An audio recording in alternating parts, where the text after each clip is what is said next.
Hello everyone, I am Critical Thought, here presenting my first ever pony review analysis on YouTube, The Crystal Empire. I've never done one of these before, so I'm sure I'm going to be terrible at it, but I hope you can all bear with me, and by some weird, amazing, divine intervention that you somehow happen to like this video, please leave me a like and or a comment. I'd thoroughly appreciate it. It's a way for me to tell that I'm on the right track, or in some cases the wrong one, and will ultimately help me in the long run as an analyst. Now let me make something clear. I am nowhere near able to be called a professional at this. I'm a musician first, by the way, there's a link to my music channel in the description, and I'm an analyst second. I'm not particularly skilled at psychology, public speaking, or even what makes or breaks a good TV show like MLP. These are merely my impressions and thoughts. I've tried to adopt some of the techniques of my favorite analysts as well. I hope it all pays off in the end. But now that that's out of the way, let's move on to the actual episode and see what I think of it. The episode begins with Princess Celestia receiving word from the royal guard that King Sombra has escaped from prison. Yes? I am simply to tell you that it has returned. It has returned? I have to say, I'm not okay with this dehumanization, or deponization, of King Sombra because of his actions.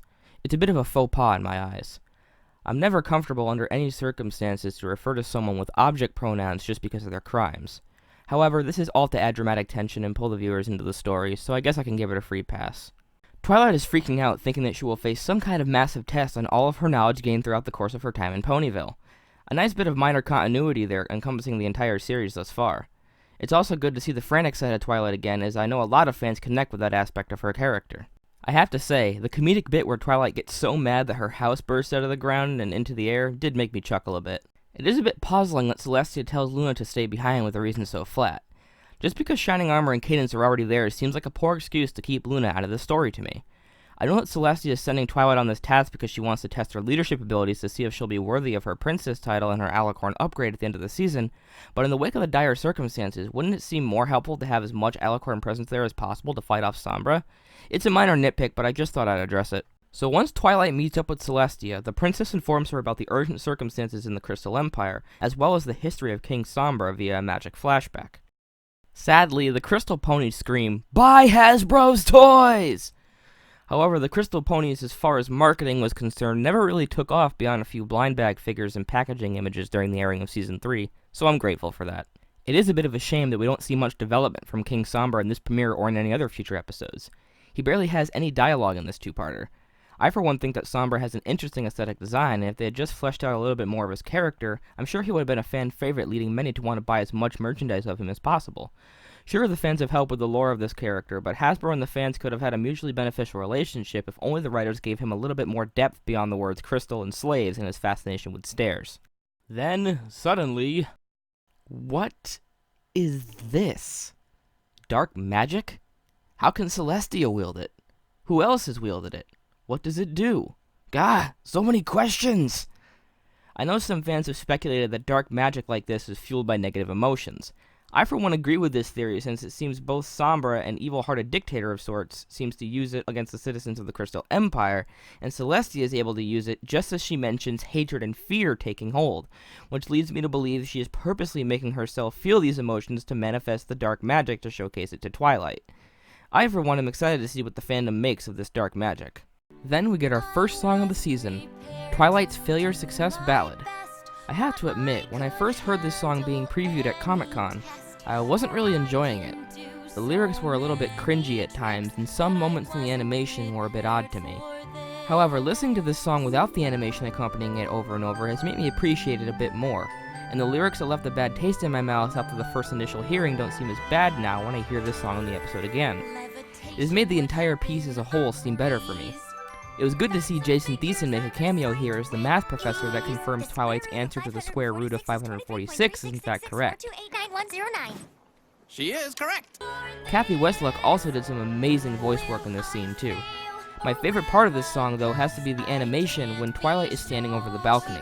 Amazing work, DHX, well done.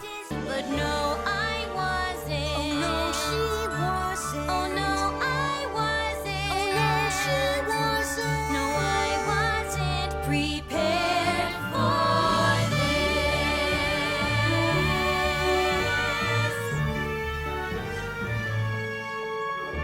'Cause So Twilight and her friends travel to the Crystal Empire to help protect it from King Sombra. I did like Shining Armor's design during the blizzard, very reminiscent of Star Wars. Twilight and Cadence's greeting song also makes a welcome return from the Season 2 finale.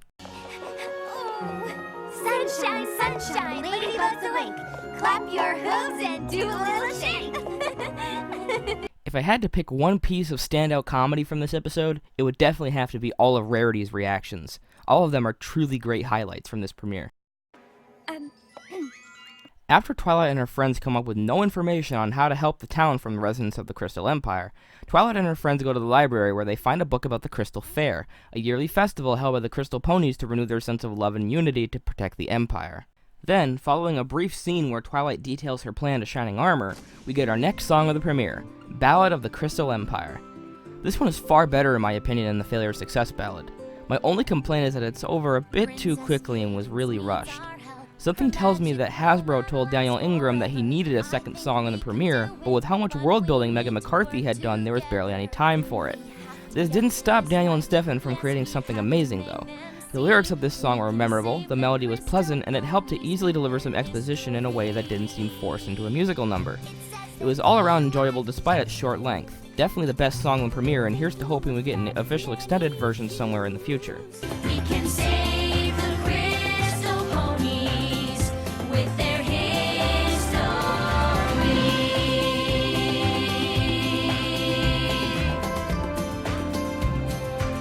One thing I hadn't noticed before this review was that the flugelhorn actually makes a noise that sounds like the word flugelhorn when it's played. A nice touch I hadn't picked up on before. Another thing that I noticed here for the first time that almost completely confirms the fan theory that all ponies, not just princesses, have far greater lifespans than normal horses is the fact that a couple of the crystal ponies say they start to remember elements about life before King Sombra's rule, which concludes that these crystal ponies have lived even longer than King Sombra's initial reign, which itself was hundreds of years ago.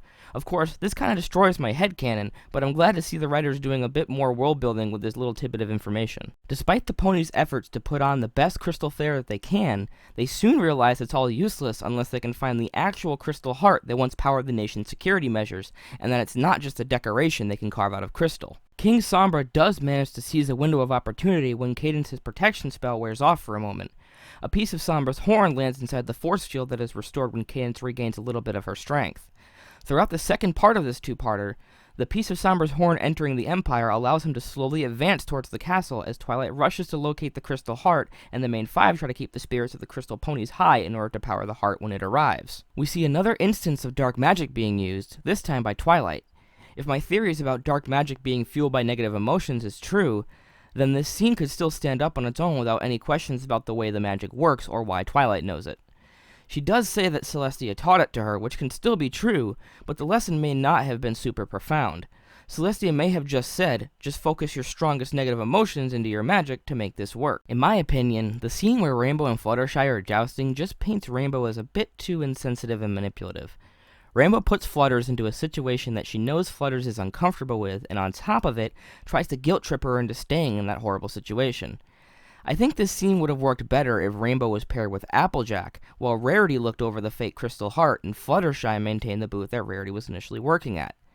The action would have been stronger and there would have been more opportunities for good comedic moments with Rarity, trying to keep the others from seeing the fake heart. I imagine she would act similarly to how she was in A Bird in the Hoof, where she was concerned about getting her dress ruined. In addition, we already know that Applejack plays well off of Rainbow's character as evidenced by episodes like Fall Weather Friends and Castlemania. This scene isn't bad per se, but I think it could have been done better with some of the characters swapping roles in this episode. As Cadence's magic continues to fail, King Sombra's advance on the Empire continues. Twilight finally finds the Crystal Heart, but ends up trapped by Sombra's crystals upon getting near it. The heart bounces over to Spike, and Twilight convinces him that he has to be the one to save the day. What a great moral Megan McCarthy teaches here. I know that the main moral she tries to push is the importance of self-sacrifice as Twilight puts the needs of the Crystal Empire above her own desire to pass Celestia's test, which is a valuable lesson in its own right, but there is a far more valuable lesson being taught here in my opinion. This is the point where Twilight learns that not every problem in her life can be tackled alone, and that sometimes she will need the help of her friends to overcome these problems. This is a lesson that both kids and adults can take to heart, that it is okay to seek help from your friends when you are overwhelmed by a situation. Of course, I can see some people arguing this lesson is very similar to the one in Applebuck season, but this time it's a bit different because that lesson focused more on pride and stubbornness getting in the way of your friends helping you, while this one makes the statement that there are simply some problems in life that one person can't tackle alone, and that the support of those who care about you is often the only way to overcome those problems. Well done, Megan McCarthy, for teaching a valuable lesson here. Also, Shining Armor, the only Bronco that can complete a pass. Heyo! We get a short reprise of the Failure Success song at the end of the episode, which does sound a little bit better than the initial song, but still not as good as the Ballad of the Crystal Empire for me. Sure you would prevail. Since when does Twilight Sparkle ever fail? All those doubts that you can dismiss. Trust yourself and you cannot miss. Turns out you were. Turns out I was. Turns out you were. Turns out I was. Turns out you were prepared for this. Finally, we get a little glimpse at Starswirl the Bearded Spellbook, which will play a big role in the season finale, as well as the direction of the show from season 4 onward. So, what did I think of the Crystal Empire? Personally, I think this is probably the weakest of the season premieres in the series, but that's not to say the episode is bad. It was rather enjoyable. I chuckled quite a few times at the comedy, and the pacing of the story was on point. While I've seen some argue that the main five's presence in this episode is nothing more than comedic relief, and to an extent I can kind of agree with that, I do like that the writers gave them a reason to be there at all, despite how insubstantial that reason may be. Their presence could have been more forced than what it actually was. The songs were hit and miss, but definitely not the worst I've seen in the series. The animation was solid, the setting was interesting, and the episode was overall entertaining.